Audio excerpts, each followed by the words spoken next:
Ang tao naghahanap na ng tunay na nagsisilbi, tapos kung sino pa yung tunay na nagsisilbing senador, yung pantinatakot nyo.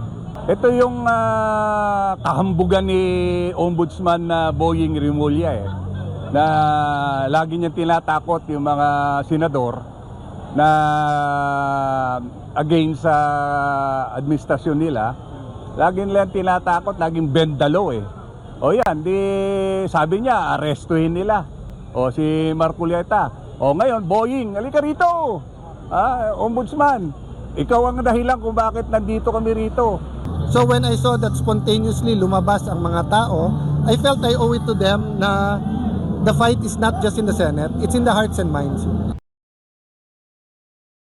Libo-libong miyembro ng Iglesia ni Cristo ang nagtungo sa EDSA Shrine upang ipahayag ang kanilang pagkadismaya sa kasalukuyang administrasyon. Nagdulot ang naturang rally ng matinding trapiko sa EDSA.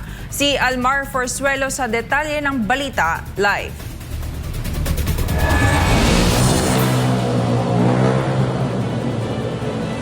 Sa kabila nga ng mga pag-ulan na kanina ay hindi umalis yung mga miyembro ng Iglesia ni Cristo sa People Power Monument sa White Plains sa Quezon City at iginiit ng mga nagtipon yung mga panawagan nila ng hustisya at pagwawakas ng korupsyon sa bansa. Galit at pagkadismaya sa pamahalaan. Ito umano ang nagtulak sa mga miyembro ng Iglesia ni Cristo na magsagawa ng malawakang protesta ngayong Martes sa People Power Monument sa EDSA Shrine sa White Plains. Nagdulot ang rally ng matinding trapiko at abala sa mga motorista.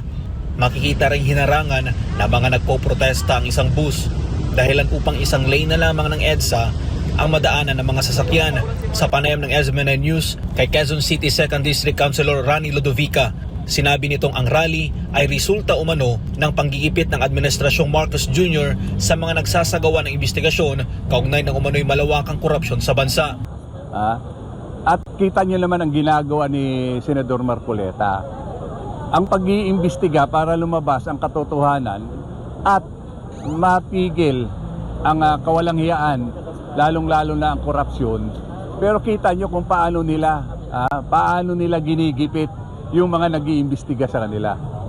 Yun ang tawag nito. Ito na ang resulta ng mga kawalanghiyaan niyo. Dagdag pa ni Ludovica, bunga rin umano ng pananakot ng Office of the Ombudsman sa mga senador na naghahayag ng katotohanan ang naturang protesta. At least ngayon, panindigan nyo. Dahil ang tao naghahanap na ng tunay na nagsisilbi, tapos kung sino pa yung tunay na nagsisilbing senador, yung pantinatakot nyo. Samantala, nagbigay naman ng pahayag si Senador Ping Lacson na naniniwala siyang hindi magpapatinag ang Office of the Ombudsman sa kabila ng rally ng Iglesia ni Cristo. Nagbigay rin ng hamon si Ludovica kay Ombudsman Boying Rimulya.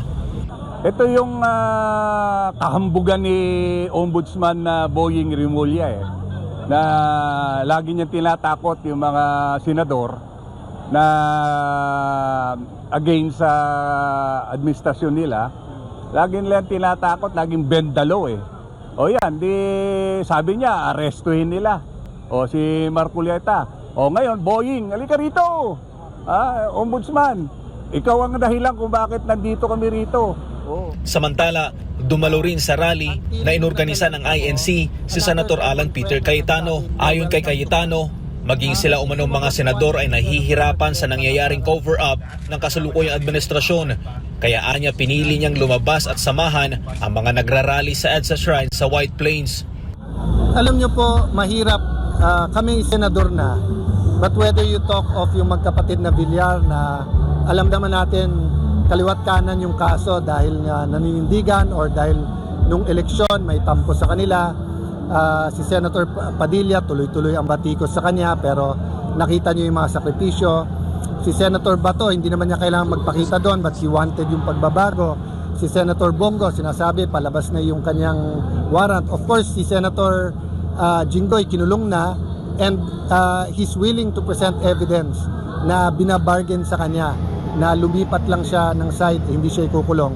So hindi ko nababanggit lahat, narinig niyo yung speech ko kanina. So kung kami, nahihirapan kami sa sitwasyon na may cover up sa pagnanakaw sa ating bansa dito sa flood control. Nahirapan kami na ang sinasabi maging fair lang yung impeachment, pero ayaw nila na mag-preside, hindi sila. Ayaw nila na ibang majority. What more the ordinary Filipino na konting ulan bana? What more the ordinary Filipino na yung pagtaas ng gasolina, either nawalan ng trabaho or hindi na nila mahatid yung crops nila. So yung paghihirap nandyan, at ang Pilipino is very mapagtiis eh. Habang hindi kailangan umangal, hindi aangal. Pero itong after Jinggoy, sinasabi na kay Bongo, palabas na yung ICC warrant, tapos plunder for campaign contribution na hindi naman to, na hindi nakinabang in the sense that hindi naman yumaman si Senator Marcoleta doon. So when I saw that spontaneously lumabas ang mga tao, I felt I owe it to them na the fight is not just in the Senate, it's in the hearts and minds. Hindi naman sinagot ni Cayetano ang tanong kung hanggang kailan magtatagal ang rally ng INC.